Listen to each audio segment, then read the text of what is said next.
ইনকিলাব মঞ্চ যারা করেছে এরা সবাই জুলাইয়ের একদম প্রথম সারির সৈনিক। তো যেদিন হাসিনার পতন হলো সেদিন রাত থেকে আমার মনে আছে যে আমরা মন্দির পাহারায় ছিলাম। তো মন্দির পাহারা দিতে দিতে আমি, ইনকিলাব মঞ্চের সদস্য সচিব জাবের, আমরা বলছিলাম যে এমন একটা কিছু করতে হবে যাতে এই জুলাইকে সুসংগঠিত রাখা যায়।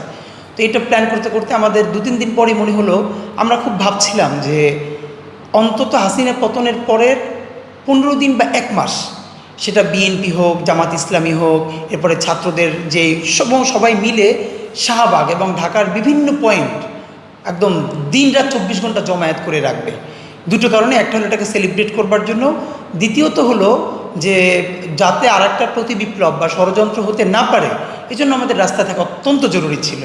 কিন্তু যেটা হলো যে এরপরে সরকার গঠন, আরও বিভিন্ন প্রক্রিয়ার কারণে রাজনৈতিক দলগুলো যে যার মতো করে ব্যস্ত হয়ে গেল, ছাত্র সংগঠনও ব্যস্ত হয়ে গেল বৈষম্য বিরোধী।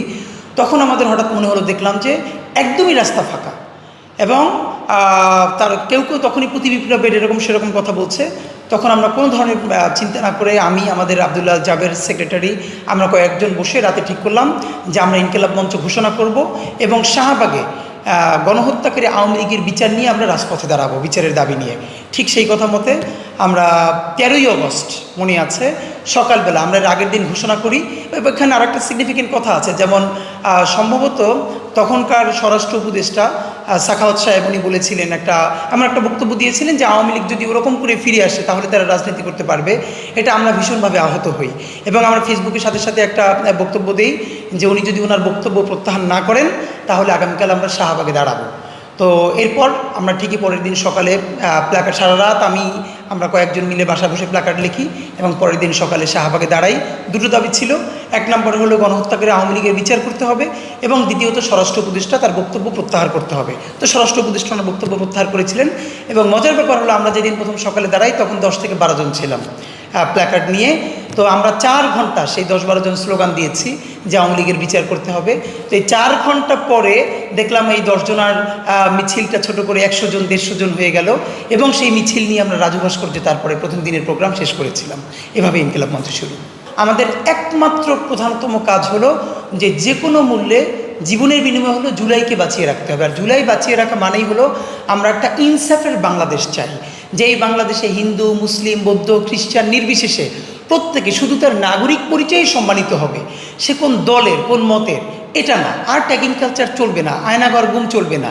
এই জন্য যে একটা কালচারাল লড়াই দরকার, মানুষের মনস্তাত্ত্বিক লড়াই দরকার, সেইটা তৈরির জন্য ইনকিলাব মঞ্চ গঠিত হয়েছে এবং ইনকিলাব মঞ্চ এখন পর্যন্ত সেই কালচারাল লড়াইটাই মূলত সে করছে। এখানে আপনাকে বলে রাখা ভালো, অনেকে বলে আমরা যে কালচারাল অর্গানাইজেশন, আমরা তো পলিটিক্যাল ভয়েস দিই কেন? তো এইখানেই আমরা বলি সবসময় যে আমরা কোনো রাজনৈতিক দল না, কিন্তু আমরা অত্যন্ত পলিটিক্যালি কনসাস একটা কালচারাল অর্গানাইজেশন। বিকজ বাংলাদেশে শেখানো হয়েছে যে কালচার করবে যারা, তারা রাজনীতি বোঝে না, কিন্তু খালেদা জিয়ার বাড়ি ঘেরাও দেওয়া বোঝে।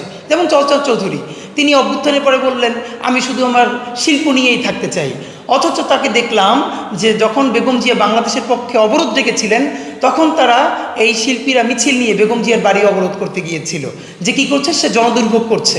তো তোমরা বেগম জিয়া অবরোধ ডাকছে, সেটা জনদুর্ভোগ হচ্ছে, তখন তুমি রাস্তায় নামতে পেরেছো।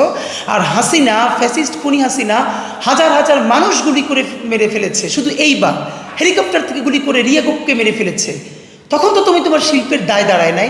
সুতরাং আমরা মনে করি এগুলো আউট অ্যান্ড আউট ভণ্ডামি কথাবার্তা, যে আমি শিল্প বুঝি রাজনীতি বুঝি না।